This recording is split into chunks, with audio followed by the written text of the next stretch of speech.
నమస్తే. మావోయిస్టుల కదలికలతో ఏపీలో హై అలర్ట్ కొనసాగుతోంది. అడవిలో నుంచి ఏపీకి వచ్చిన మావోయిస్టుల కోసం భద్రత బలగాల గాలింపు చర్యలు చేపట్టాయి. ఇప్పటికే విజయవాడలో 31 మంది మావోయిస్టులను అరెస్ట్ చేసిన పోలీసులు ఎన్టీఆర్, కృష్ణా, ఏలూరు, కాకినాడ, అల్లూరు జిల్లాల్లో సెర్చింగ్ ఆపరేషన్ నిర్వహిస్తున్నారు. ఈ క్రమంలోనే కాకినాడ జిల్లా కుప్పవరంలో 2 మావోయిస్టులను అరెస్ట్ చేశారు. అలాగే ఏలూరులో 15 మంది మావోయిస్టులను అదుపులోకి తీసుకున్నట్లు సమాచారం.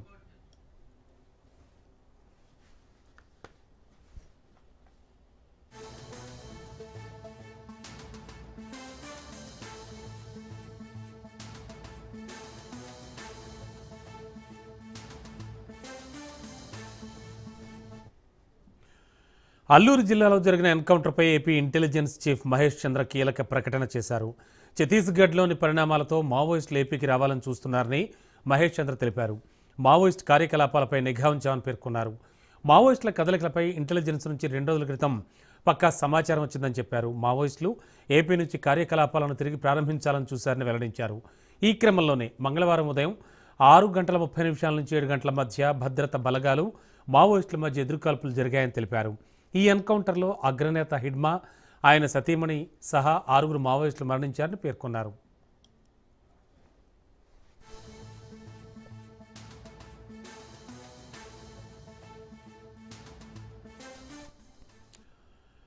అలాగే ఏపీలోని ఎన్టీఆర్, కృష్ణా, ఏలూరు, కాకినాడ జిల్లాల్లో 31 మంది మావోయిస్టులను అరెస్ట్ చేశామని మహేష్ చంద్ర తెలిపారు. అరెస్టైన వాళ్లలో 9 మంది మావోయిస్టులు కేంద్ర కమిటీ సభ్యుడు దేవ్జీ అనుచరులుగా గుర్తించామని వెల్లడించారు. ఇక మిగిలిన వాళ్లంతా సౌత్ బస్తర్ జోనల్ కమిటీ సభ్యులను పేర్కొన్నారు.